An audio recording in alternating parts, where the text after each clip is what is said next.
Freedom. Since its invention by Abraham Lincoln when America left us in the Civil War of 1066, it's been something that's enjoyed by literally everybody. But now, it takes a new form, and the most freeing concept of all, a political party. But why? My name is Hugo, and for over 5 months I've had a film degree, and now I'm putting it to use here, on the Why Files, the local Cambridge news show where we don't know anything.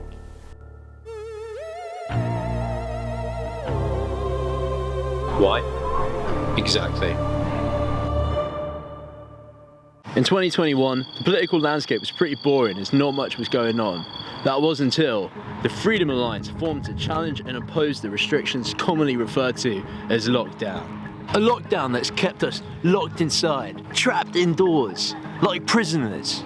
The Freedom Alliance are running on a platform of, as they describe it, personal liberty, sovereignty, and human rights, which basically means they don't think the government should be allowed to tell us what to do, including wearing masks, locking down, and getting vaxxed, the jab. In Cambridgeshire, that takes the form of Peterborough candidate Chris Hopgood, best known previously for terrorising Peter Parker dressed like a goblin.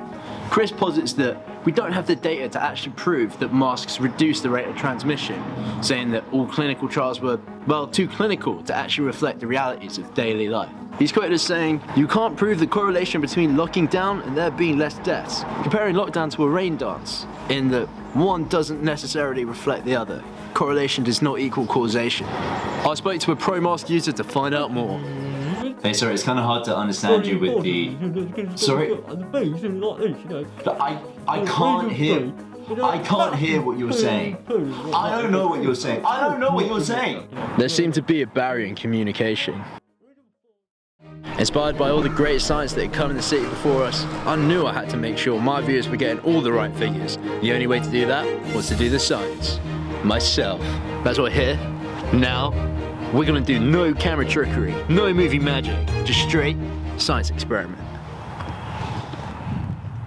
What makes this a science experiment, you ask? Well, I did get an E in AS physics. Why didn't I do upper sixth? Well, my teacher said I would have to come crawling back at the end of the year when I failed to be let back on the course. But who's winning now? So anyway, we're gonna be doing this science experiment where I spit out my mouth to simulate the spread of COVID. First, unmasked.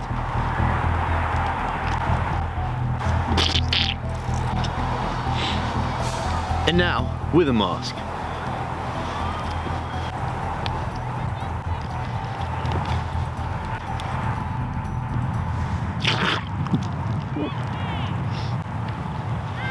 So as you can see, without the mask, the virus spread several feet. But with the mask on, it really only had the threat of infecting my shirt and maybe my jacket. Definitive proof that masks will work. Chris also cites neighbouring states in the States where one would lock down and had higher rates of transmissions than the ones that didn't, to challenge lockdown's effect on transmission. And he's right. We should be critical. We should challenge what's presented to us.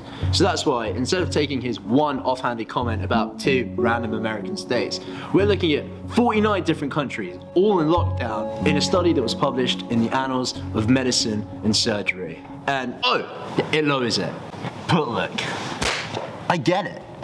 The Freedom Alliance's policies, they're pretty appealing. They protect the rights of the individual. But at a certain point, you have to consider your wider societal responsibilities. It's like Chris, for instance. He self-assessed himself as super low risk for death, so he's not going to get the vax. But what does that mean for the people around him who are high risk? He can still transmit. I guess in times like this, it comes down to where you draw the line between personal protection and doing that bit to help out your community. Chipping in that extra bit to help out the carers, the frontline workers, the doctors and nurses keeping us going. Us, our Cambridge, our community. All my days, shut up, unfunny, underbright prick.